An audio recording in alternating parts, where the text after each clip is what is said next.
В отделении рентген-хирургических методов и диагностики и лечения, открывшемся на днях в Национальном центре медицины, уже выписан первый поток пациентов. Хотя отделение рассчитано всего на 7 коек, длительность обследования сократится в 2-3 раза. Помимо повышения доступности высокотехнологической помощи, открытие новых стационарных мест, по словам врачей, должно уменьшить смертность от жизнеугрожающих нарушений ритма сердца. По данным статистики, ежегодно в Якутии регистрируется 194 тысячи пациентов с заболеваниями сердца.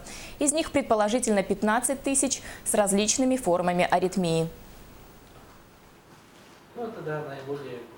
Наши стационарные койки рассчитаны на краткосрочное пребывание от 3 до 5 дней, максимум 7 дней. В связи с этим ускоряется процесс обследования пациентов, постановка диагноза и разработка дальнейшей тактики лечения пациентов. Что немаловажно, пациентам с сердечно-сосудистыми заболеваниями, в особенности жизнеугрожающими аритмиями.